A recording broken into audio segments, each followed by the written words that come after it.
জায়গা থেকে পদত্যাগ করেন। আমি আবারও বলতে চাই, শেখ হাসিনাকে সরাইতে ৩৬ দিন লাগছে, আপনাদেরকে সরাইতে ৩৬ মিনিটও লাগবে না ইনশাল্লাহ।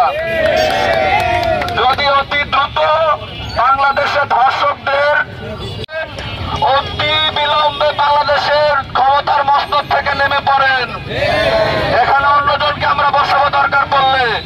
আপনাদেরকে হুঁশিয়ার করতে চাই, বাংলাদেশে ধর্ষকদের বিচার হবে অতি অল্প সময়ের মধ্যে, হোক সে ২১ থেকে ৩০ দিনের মধ্যে।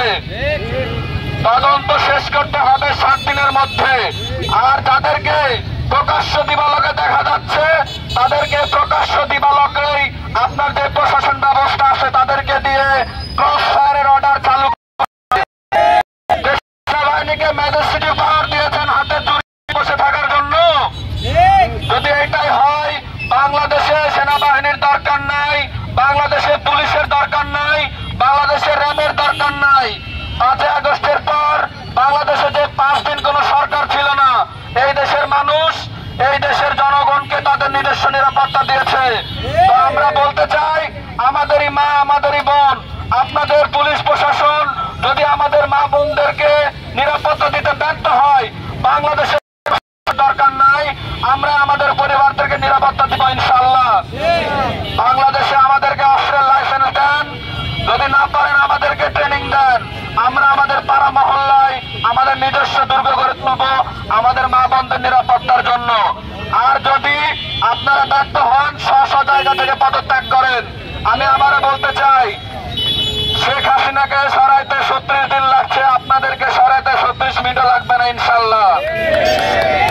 যদি অতি দ্রুত বাংলাদেশে ধর্ষকদের, অন্যায়কারীদের বিচারের ব্যবস্থা না করেন দৃষ্টান্তমূলক, আপনাদের সরকার পতনের আন্দোলন অতি বিলম্বে শুরু হবে বাংলাদেশে ইনশাল্লাহ।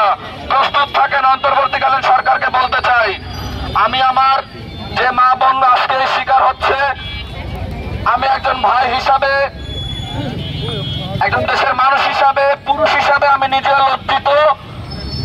তো আমি আশা করব আজকের পর থেকে আমার নওগাঁ সহ সারা বাংলাদেশে যে জনসাধারণ আছেন, জনসচেতনতা মানুষ আছেন, তারা নিজ নিজ এলাকায় সচেতনতা বৃদ্ধি করবেন।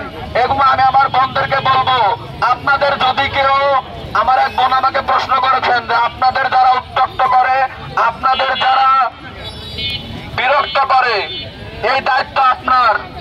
আপনি তাদেরকে যা খুশি করতে পারেন ইনশাল্লাহ, এই বিষয়ে কেউ আপনাকে বাধা দিবে না। এটা আমাদের